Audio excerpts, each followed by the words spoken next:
Panorama group, जो सोचता है वो करता है।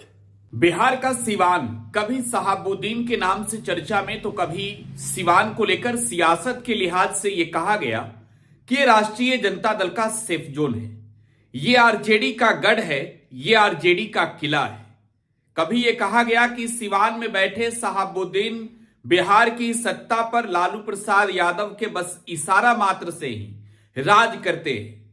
लेकिन आज शहाबुद्दीन इस दुनिया में नहीं है। शहाबुद्दीन के परिवार के लोग जरूर राष्ट्रीय जनता दल के साथ है। हालांकि 2024 के लोकसभा चुनाव में दिवंगत शहाबुद्दीन की पत्नी हेना साहब ने राष्ट्रीय जनता दल के खिलाफ ही मैदान में उतरकर निर्दलीय प्रत्याशी के तौर पर लोकसभा का चुनाव लड़ा। सिवान की जनता का जो रिस्पॉन्स मिला, शहाबुद्दीन की पत्नी हेना साहब उससे भी गदगद थी। यहां जेडीयू चुनाव जीती लोकसभा में और हार आरजेडी की भी हुई। खैर, अब सिवान की हम बात कर रहे हैं तो अब आपको यह भी जानना जरूरी है कि मौजूदा समय में सिवान की स्थिति क्या है। राजनीति के लिहाज से यह साल जो है वो चुनावी है और जब बात सिवान की हो रही है, जब हम बात सिवान की कर रहे हैं, तो इस इलाके में तेजस्वी यादव को अपनी ताकत इस कद्र मजबूत रखनी होगी कि जिस तरीके से 2020 के चुनाव में बीजेपी के जेडीयू के खिलाफ महागठबंधन ने प्रचंड जीत हासिल की थी, उस जीत का इस बार जो है जज्बा कुछ और हो, कुछ और ज्यादा हो। तेजस्वी प्रसाद यादव जो है वो सिवान पहुंच चुके हैं।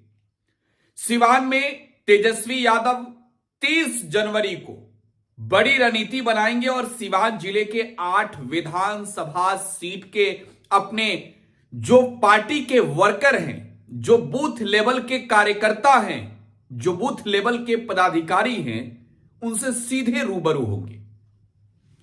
सिवान के 8 विधानसभा सीटों में 6 सीट पर महागठबंधन का कब्जा है। यहां जेडीयू का तो पत्ता भी नहीं चला। यहां महागठबंधन ने 6 सीटों पर इस कद्र जीत हासिल की कि भाजपा को छोड़कर इस सीट पर जेडीयू सहित तमाम एनडीए की घटक दल सिमट गई। हालांकि सिवान की सांसद जनता दल यूनाइटेड की थी, लेकिन फिर भी जीत नहीं मिली। तेजस्वी यादव इस बार सिवान में और भी ताकत मजबूत कर दिखाना चाहते हैं।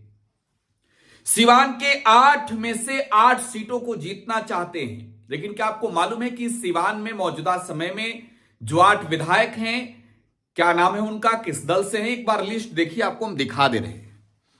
यह लिस्ट है सिवान के उन जनप्रतिनिधियों का जिन्होंने सिवान में प्रचंड जीत हासिल की है। और पहला नाम सिवान के अवध बिहारी चौधरी का। यह बिहार विधानसभा में स्पीकर के पद पर भी रहे, राष्ट्रीय जनता दल के टिकट पर चुनाव जीते। इन्होंने बीजेपी के कैंडिडेट को हराया था। जीरादेई से अमरजीत कुशवाहा, ये सीपीआई एमएल के विधायक हैं। दरौली से सत्यदेव राम सीपीआई एमएल के भी विधायक हैं। रघुनाथपुर से हरिशंकर यादव, ये राष्ट्रीय जनता दल के विधायक हैं। दरौंदा एक सीट जहां से करणजीत सिंह भारतीय जनता पार्टी के टिकट पर चुनाव लड़कर चुनाव जीते। बरहिया सीट से राष्ट्रीय जनता दल के बच्चा पांडे विधायक हैं। गोरिया कोठी से देवेश कांत सिंह भारतीय जनता पार्टी के विधायक हैं। और ऐसे में महाराजगंज की भी बात करें तो कांग्रेस के विजय शंकर दुबे यहां पर चुनाव जीते हैं, मौजूदा समय में विधायक हैं। जिन 8 विधायकों की लिस्ट आपने देखा, इनमें 2 दरौली और इसके अलावा गोरिया कोठी, ये मात्र 2 सीट जो है वो चुनाव जीत सकी यहां पर भाजपा। और ये स्वर्ण बहुल इलाका है। खास तौर पर आपने यह भी गौर किया होगा कि सिवान के 2 सीटों पर जो है वो महागठबंधन में शामिल घटक दल सीपीआई एमएल ने भी जीत दर्ज की है। मतलब आपको मालूम है, सिवान की जब पृष्ठभूमि आप समझेंगे और सिवान के किताबी पन्नों को खोलेंगे तो सिवान में आपको वाम दलों का वो झंडा भी याद दिखाई पड़ेगा और दिखाई देगा, जिसके खिलाफ शहाबुद्दीन ने एक मजबूत लड़ाई लड़ी। और 2024 के चुनावी परिणाम ने स्पष्ट रूप से वो ताकत शहाबुद्दीन की पत्नी हेना साहब के पक्ष में दिखाया भी। मैं लाल झंडे की बात कर रहा हूं। सिवान में कभी लाल झंडे का आतंक था और एक वेब सीरीज भी आई थी जो शहाबुद्दीन के ऊपर बनी थी, रंगबाज। इस वेब सीरीज में भी यह दिखाया गया था कि किस तरीके से सिवान में लाल झंडे का खौफ था, जमीन कब्जा करने के काम चल रहे थे और इसके खिलाफ जो लड़ाई लड़ी उस व्यक्ति का नाम है मोहम्मद शहाबुद्दीन, अब दिवंगत हो चुके हैं। खैर, तो ये महागठबंधन के लिहाज से आप समझे तो 6 सीट, जहां 2 सीटों पर जो है वो लेफ्ट है और 1 सीट पर कांग्रेस, बाकी 3 सीटें राष्ट्रीय जनता दल के खाते में। अब तेजस्वी यादव की तैयारी इस बार यह है कि इन 8 में 8 सीटों पर चुनाव जीती जाए। जाहिर सी बात है कि अब तेजस्वी ना सिर्फ एमवाई की बात कर रहे हैं बल्कि BAAP यानी बाप की भी बात कर रहे हैं। एमवाई समीकरण का एक गढ़ सिवान पहले से रहा है। सिवान में 2 लोकसभा सीट है, एक सिवान और एक महाराजगंज। महाराजगंज सीट पर भी जो है वो भाजपा का कब्जा है, यहां सिवान में जेडीयू का कब्जा है। तो विधानसभा के चुनाव में बीजेपी के इस किले को भी ध्वस्त करने की पूरी रणनीति तेजस्वी की होगी। एमवाई समीकरण के साथ साथ B for Bahujan, A for Agra, A for आधी आबादी, पी फॉर पुअर मतलब गरीब। तो अगरा वाला जो समीकरण है तेजस्वी यादव का, वो सिवान के इन 2 सीटों पर दरौली और गोड़िया कोठी में स्पष्ट रूप से नजर आ सकता है, जहां तेजस्वी एक तरीके से कहें तो बड़ी रणनीति के तहत काम करने वाले हैं। आपको यह भी जानना जरूरी है कि इस बार शहाबुद्दीन की पत्नी हिना साहब और शहाबुद्दीन के बेटे उसामा साहब तेजस्वी यादव के इस कार्यक्रम में साथ में शिरकत करने वाले हैं। आपको मालूम हो कि तेजस्वी ने लोकसभा चुनाव के बाद शहाबुद्दीन के परिवार के लोगों को फिर से राष्ट्रीय जनता दल में वापसी कराई। तेजस्वी ने हिना साहब को भी चुनावी मैदान में उतरने का साफ तौर पर संकेत दिया और उसामा को भी इशारा तेजस्वी की ओर से मिल ही गया है। एक मसला यह है कि अगर शहाबुद्दीन की पत्नी को टिकट मिलेगा सिवान में तो फिर टिकट कटेगा किसका। लेकिन आपको यह समझना जरूरी है कि तेजस्वी इस सामंजस्य को भी स्थापित करने की हर तरीके से कोशिश में है। खबर यह भी है कि 2 ऐसी सीट है जहां पर शहाबुद्दीन के परिवार के लोगों की नजर है और इन दोनों सीटों पर राष्ट्रीय जनता दल का कब्जा है। खैर, तेजस्वी यादव इस इंटरनल मैटर को बैठकर सुलटाएंगे, लेकिन फिलहाल जो सिवान की सियासत में तेजस्वी की एंट्री हो चुकी है, अब वो सिवान के अपने कार्यकर्ताओं के साथ बैठकर सीधा संवाद करने जा रहे हैं।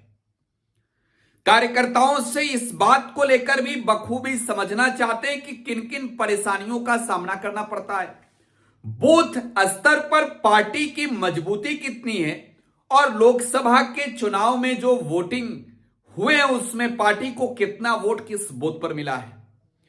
जो कमजोर बूथ है वहां आखिरकार करना क्या होगा, इन तमाम चीजों को लेकर भी इस बैठक में रणनीति तेजस्वी यादव बनाने वाले हैं। तो नेता विरोधी दल व राष्ट्रीय जनता दल के नेता तेजस्वी यादव की एंट्री सिवान में हो चुकी है और जबरदस्त एंट्री हुई है। सिवान की एंट्री हर बार जबरदस्त होती है तेजस्वी यादव की, और इस बार तो उसामा भी साथ में है और शहाबुद्दीन की पत्नी हिना साहब भी। लिहाजा तेजस्वी राजनीति के मैदान में इस बार जब सिवान को लेकर एक बड़ी समीकरण खींचेंगे, बड़ी सियासी रणनीति बनाएंगे, तो इसमें देखने वाली बात यह होगी कि इन 6 के बाद 8 सीटों को जीतने का वो प्लान क्या समझाते हैं। क्या लगता है आपको? प्रतिक्रिया कमेंट बॉक्स में छोड़े जाइएगा। फिलहाल आप टुडे बिहार न्यूज के साथ बने रहें। धन्यवाद।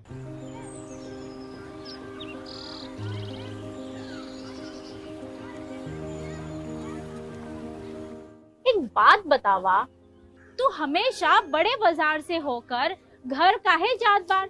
पगडंडी से जल्दी पहुंच जाई। अब का करी, मन बहलावे खातिर जाइला। सामान खरीदे हैसियत ना बा, उ देख के मन के समझा लेतानी। बात ता सही कहता। कभी कभी सोचे तानी पैसा रही ता राहुल खातिर टिफिन, ओकरा पापा खातिर जूता और गुड़िया खातिर रंग सब ले लेही। अब फिक्र मत कर। सुनल माई बहन मान योजना के बारे में का हो? तेजस्वी जी वादा कइले बारन कि अब की बार नई सरकार बनते ही हमके हर महीने 2500 रुपए मिली। अब दिन बदल जाई।